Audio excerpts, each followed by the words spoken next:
Alright, so I have this little fitting here and I want to get a dimension on that to see how big it is.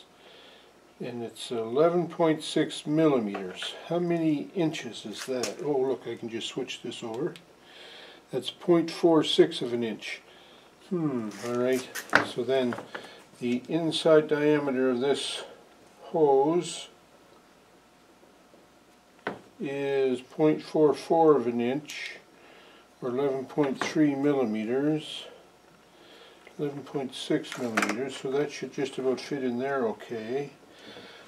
But when I want to order more of this hose, it gives the dimensions in fractions. So how much is, let me see, the outside diameter of that is 15.7, 0.63 of an inch. What's the fraction of that? 0.63, let me see, 65965, oh man.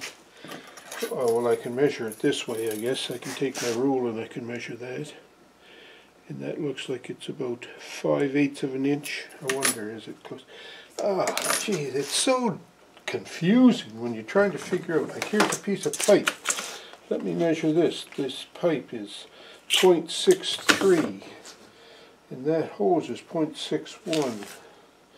The inside diameter of this pipe is 0.45 of an inch, or 11.6, and 0.45, 11,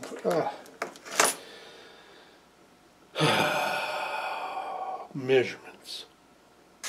How's she going, boys? Mike here, welcome back to Grampie's Workshop. Well, today's little project in the shop is measurements. Holy crow, man, they're so confusing, eh, measurements. Sometimes you measure in millimeters, and you check for the piece that you want to purchase or buy or whatever, and it's in inches, or you measure it in inches and the piece is in metric, or in inches it'll give like a decimal number, and you want to know what the fraction number is because you got fraction size drills and you're trying to drill a hole. Like 0.63 is what's the oh man, it's just so confusing.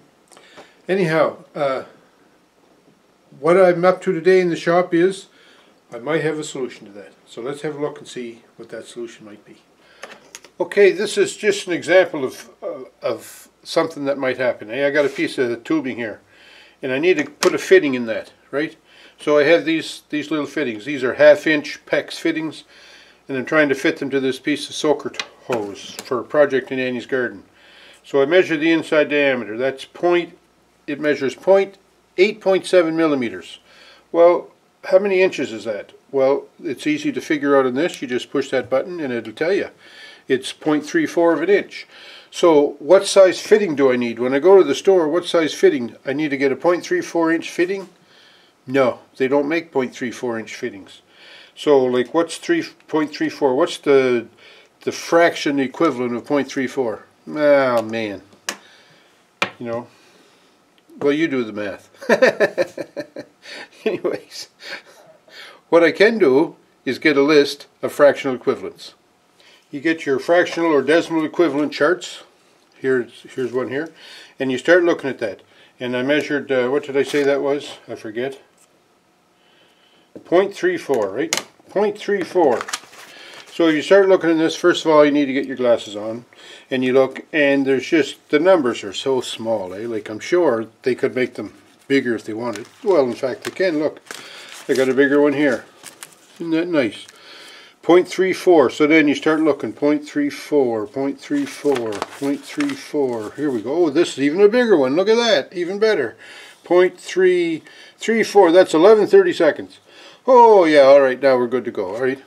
Well, that's a lot of chasing and tracking down, and I don't always have these lists with me when I'm out, say out in the other shed working on something. So anyway, it gets complicated to figure out decimals to fractions and millimeters to fractions. Oh, it's just terrible. So I was in Canadian Tire the other day, and this is what I found. Check this out.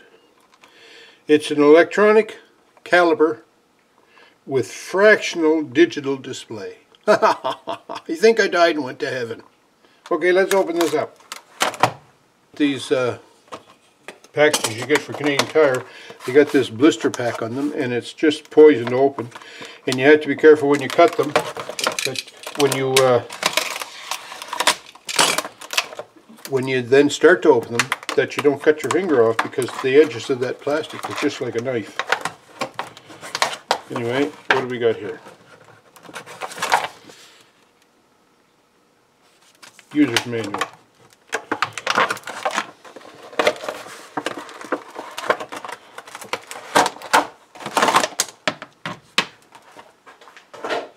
All right. A nice digital caliper, isn't that handsome?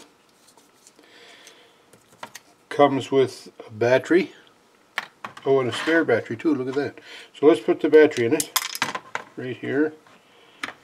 See if this puppy will work for us.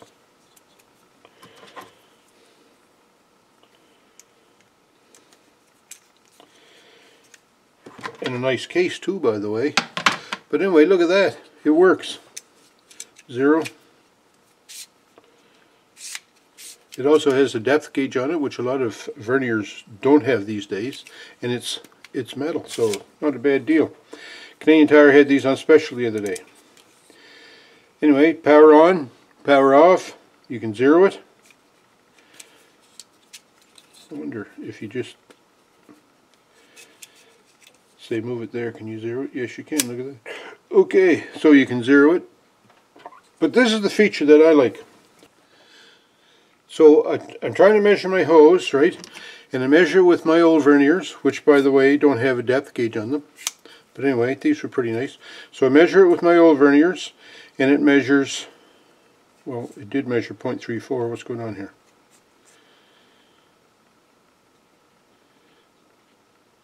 Well, because the hose is so flexible, it measures 0.33 of an inch, and I can do that, and it'll tell me that's 8.5 millimeters. But what's the fraction of that? So I take my new verniers, I zero them, and I measure the hose, and I find out that it's 8.24 millimeters. Ooh, that's handy. It's 0.3245 of an inch. That's pretty accurate. Or it's 21/64. How baby! You gotta like it, eh? Yeah. So now I can read millimeters, I can read thousandths of an inch, I can read fractions of an inch, all with this beautiful little tool right here. And it has a chart on the back, but again, for us seniors, that chart is just too small to read. But the display, nice big numbers on it. Even without the cheaters, I can still see the numbers. So you gotta like that. I think this is going to be a good add to the shop. Let me know what you think in the comments below, if you think this is going to be a valuable addition to the shop. Just a simple little tool like that vernier there that I ended up getting at Canadian Tire, and it was on special, is going to make life in the shop so much simpler, less frustrating. You know, now I can measure something and I know right away its metric value, its decimal value, and its fractional value. And it's going to make things so much easier. And there's lots of little tools like that out there, you know, that you can get to help make life in the shop more pleasant. And it's hard to believe that it can be more pleasant, life in the shop, but it can be. Anyways, if you're new to my channel, welcome. Thanks a lot for dropping by. I hope you subscribe. I hope you enjoy the channel. I hope you come back often. And for all my regular viewers, thanks very much for offering up your time to watch the videos. And if you have a mind to comment. I love getting the comments, so keep those coming. Take care, everyone. I hope you have a safe and healthy week. And we'll talk to you.